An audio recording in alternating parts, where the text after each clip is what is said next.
In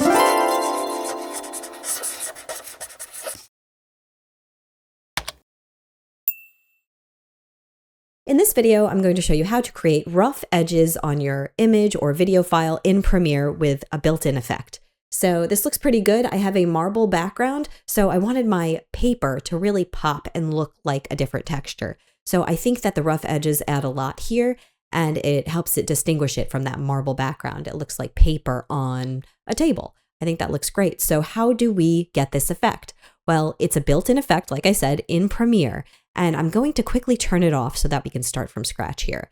So once you have your layer selected, you're going to go over to your effects panel. And if you don't see your effects panel, go to Window, make sure it's checked off. Otherwise, you're not going to have it available. Then within the search bar, you're going to search the word rough, R-O-U-G-H, and you'll see an effect called Roughen Edges. So this is the one you want. You can either drag and drop it onto your layer, or you can have your layer selected and just double click that effect.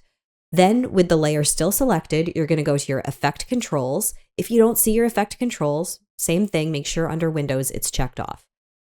Then you're going to scroll all the way down to your effects and you're going to look for your Roughen Edges. I have one muted here. It's the one I did before. I am going to recreate it. So all I need to do is adjust some of these parameters. Right away, you can see that it's sort of working. And another thing I'm going to do is I'm going to pull up my Roughen Edges just above my drop shadows because you'll see it changes the look of everything to have the drop shadows come after.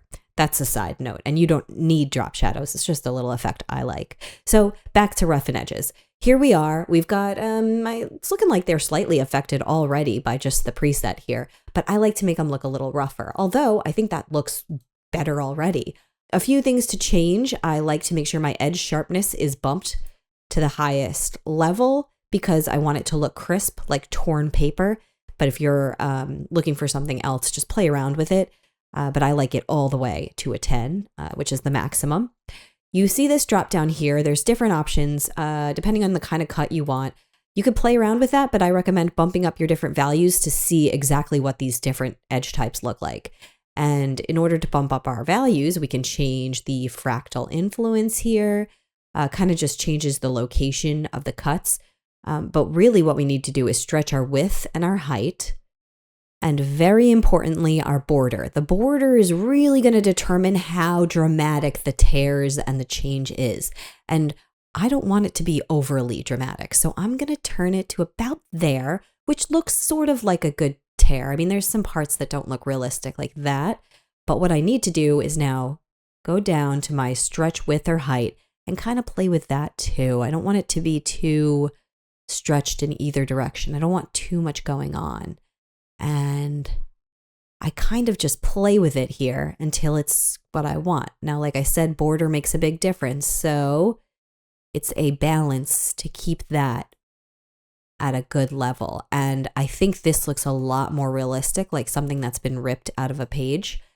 And this is great. And something else I wanted to go over is just the different types of edges. So you can switch around and see. Sometimes cut looks better, in my opinion. Bump up those values to really get a change, but that looks really natural to me. And after this, after I'm all done with my Roughen Edges and I've changed the values to what I think looks best, I like to add a drop shadow, like I said. So if you like the visual you see here, you're going to go into your effects again, same thing as before, make sure your layer is selected, and then you're going to search drop shadow.